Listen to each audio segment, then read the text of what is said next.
live, if you're listening on the podcast, welcome to a new episode.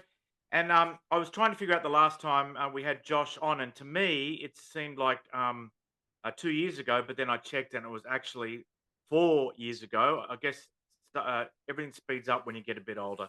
Josh Todd from Buckcherry. Josh, how are you? I'm good, man. It's good to be here. Yeah, and Raw Like Thunder is what we're talking about, the new album. And I've been checking. You've been working it. I mean, you've been doing a lot of interviews. And I just I just wonder, like, how different is it now? This process. I guess at the beginning you were dealing with, professional journalists, DJs, stuff like that, and now there's a lot of people with YouTube channels and podcasts. How do you draw a line between the way it used to be and the way it is now? It must be one of the big changes. It's just all about balance and, how people get their information and if the podcasts are far reaching and stuff like that, that's what you factor in. But yeah, we've been changing with these times for some time now. Like every year it's different, in music as far as how you market records and, get the word out for sure. Yeah, yeah. And I guess COVID really sped up this element, didn't it? The Zoom and all that sort of thing. So there was a lot more of that during COVID. Yeah, it did drive people to start this type of format for sure. Yeah, yeah. So Raw Like Thunder, just listening to the interviews, you said that it was a lot of it was about putting aside the distractions and focusing on what you're passionate about. But you also, I just saw in another interview, you said that you find yourself fascinated with things like phlebotomy. You had someone do it to you, and you're like, how does that work? And you took an interest in it. So is there a bit of an internal battle there because you do find yourself being distracted by things that fascinate you? That was only in 2020 when everybody was, benched. You know what I mean? We were Mhm. just at home. I wanted to stay busy and do and serve my community, and that's why I got into phlebotomy. And that was just then. And as soon as music got back into full effect, I haven't done it since. But yeah, it was something that was challenging for me. I had to take, go to a course and with other students and pass a national exam and do a residency at a clinic and then start doing it. It was definitely a learning experience and a Is lot of that a fun. is that a theme or a message or the inspiration behind that title track and the album? Because I did see you did mention that it was not about not phlebotomy, but about you know shutting out the noise and focusing on what you're passionate about. Yeah, there's a lot of noise. There's a lot of misinformation. There's a lot of people talking way too much, and there's way too many opinions and way too much hatred out there and judgment and all that kind of stuff. You got to like just, get in your little bubble and focus on what it is that makes, that you want to achieve and to live your best life. You've been on tour with Steel Panther in Canada. How the new song's been going down? It's been amazing. We've been out there playing Roar Like Thunder, Come On, and Set It Free is going to come into play here pretty soon. It's a lot of stuff. We know we have a lot of other songs to get to as well that people want to hear. And we always have our usual suspects like Lit Up and Crazy Bitch and Sorry and those type of songs. So but it makes for a really great rock show. We have a really great show and the band is hitting on all cylinders. We're over 25 years now in the game, and this is going to be our 11th record, June 13th. It drops, and you can pre-order it right now, and you get 3 songs right now if you pre-order it. And yeah, the Steel Panther guys are really great and a lot of fun, and we all get along really well. So it was great. We did 5 weeks in Canada and a couple of shows in the States, and now they went home, and we got 3 more of our own shows in the States, and then we're gonna go home for just a little break and then back out again. You've just name checked 3 songs, so I did warn you that for the people listening, we're going to play some of those songs. So, what one can we play first, and is there a story behind it? On the new record. Yeah, whatever you want to play, actually. Yeah. Oh, you're not playing the whole record, of course, No, right? no, no, Yeah, no, no, no. yeah, yeah. I mean, you can play "Roar Like Thunder." It's we've already talked about the meaning of the song, and it's a barn burner and a lot of fun. And this whole record is rocking. We made a point not to put any ballads on the record or any cover songs, so it really rocks.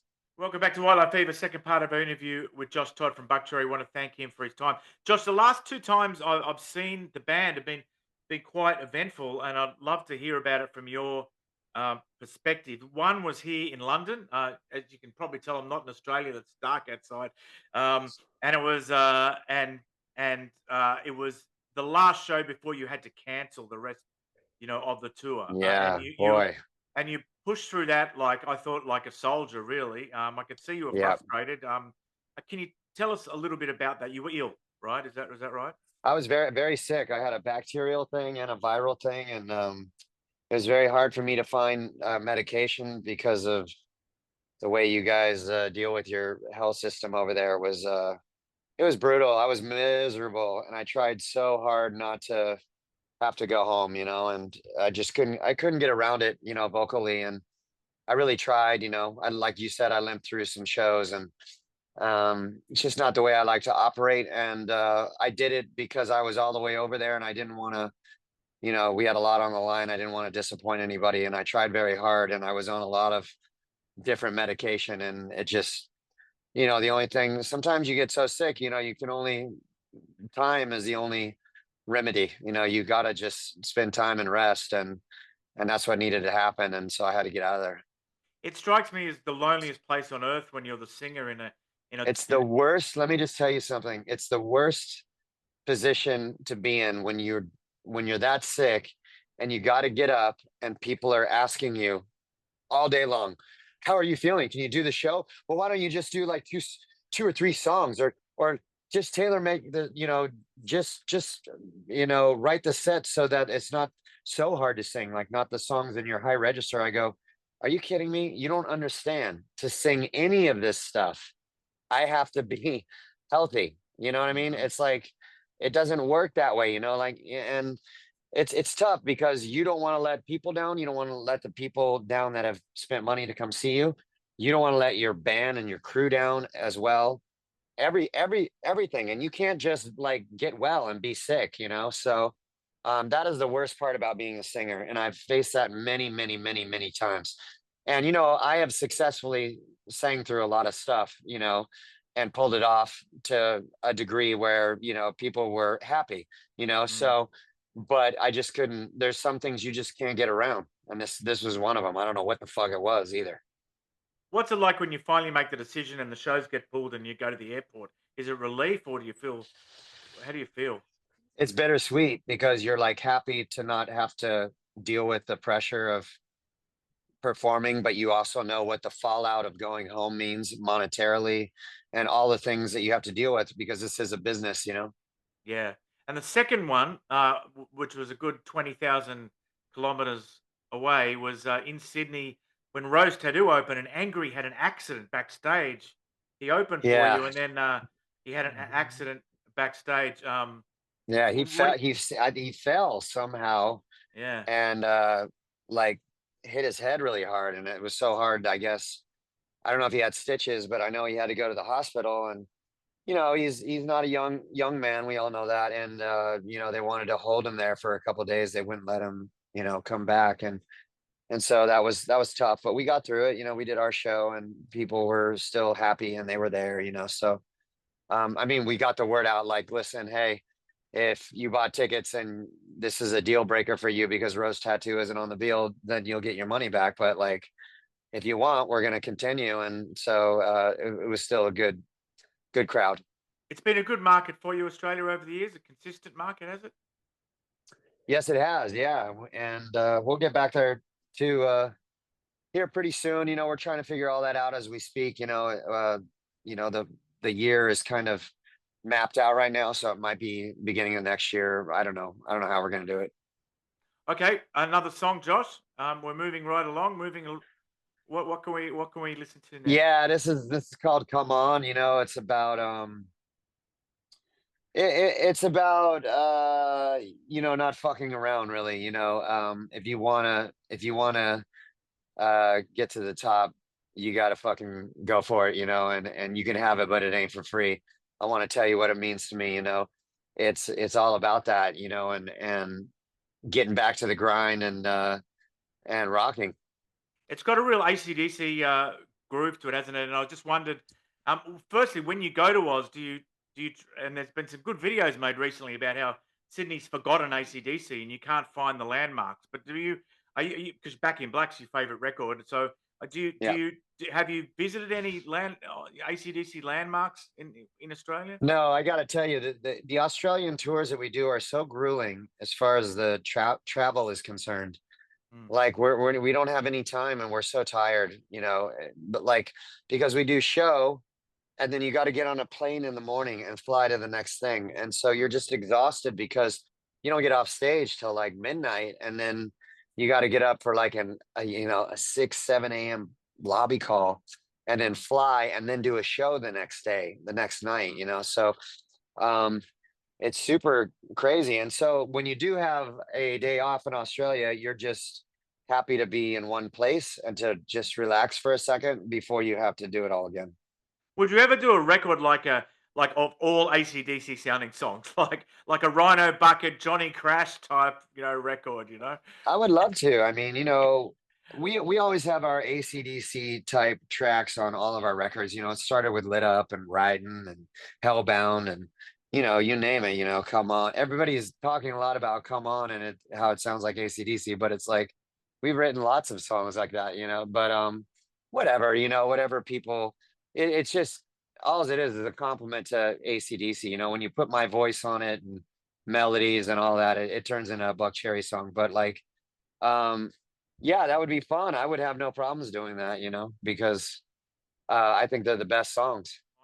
Welcome back. Third part of our interview with Josh Todd. I want to thank him for his time. I wanted to ask you a little bit about some other stuff on the record. The talking about sex is interesting because you said that you had a bit of a George Michael kick, or you watched a documentary on George Michael. Yeah, is that right?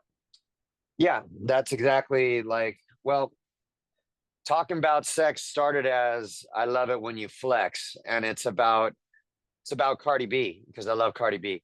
But anyways, the whole idea was sparked from George Michael's. I saw that documentary.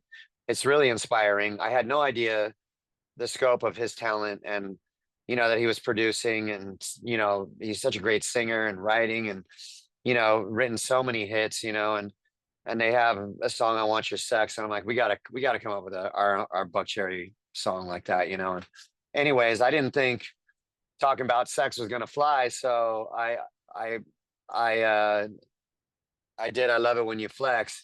And when I brought it to Marty, he's like, Marty Frederickson, he's like, why don't you just say talking about sex? And I go, well, that's what it was, but everybody's so scared about the sex word now, like especially in rock music. Like, um, but I'm like, that's what I want to do. And he goes, then let's do it. And I go, great, and we did it the way it's supposed to be done. And it's a lot of fun. Because you have pointed out that hip hop can get away with this sort of stuff and rock can't now. Why? Why is that the case? I don't know. I don't know if rock can. I just don't think anybody is doing it, I mean, you got to be clever when you do it at all, even in hip hop, and they throw it in pop music as well. But like, you just it's got to be right, the right vibe. And "Hello Goodbye" starts off to me like an Oasis song. Is that a am I the only one who said that, or I just think about the Beatles, but Oasis is basically the Beatles, So yeah, that was actually Marty. He wrote those melodies and that song and we loved it. And so I just took his idea and I wrote words around his melodies and it turned out to be a really great song. with I know 'cause I'll let you go in a minute, but with Oasis, the fact that they've sold so many tickets, and that they are commercially the biggest rock band in the world, even though they haven't put out a record in whatever, 20 years. I mean, does that surprise you? Is this the new trend? Is go away, come back? Is the surefire recipe for success in rock now? Go away, come back. No, I mean, I don't know. I don't know. Mm, Those guys have I don't know a lot about that band, yeah. honestly. I just know that the Mm. brothers, had their thing and maybe that's why that, people are they want to go see it because they don't know when it's going to implode again, I don't know. But I don't believe that at all. Mm, okay. because obviously you don't go away. So you've been a constant, haven't you? You know, for so Yeah, I long. mean, I got in this to be a working musician. I want to work, you know. Yeah, I mean, yeah, that's it. If I sit around and do, you know, nothing, I mean, I don't know how motivated I'd be to do. I don't think, you know, when people go away for long periods of time, they don't make great records when they come back, or they usually don't even make records because they're so far out of the rhythm of songwriting mm, and what's going on in the world. You know what I mean? And it's very hard to get your timing and all that back, you know. And I don't know. I still love to do this. I love to make records. I love to perform. yeah.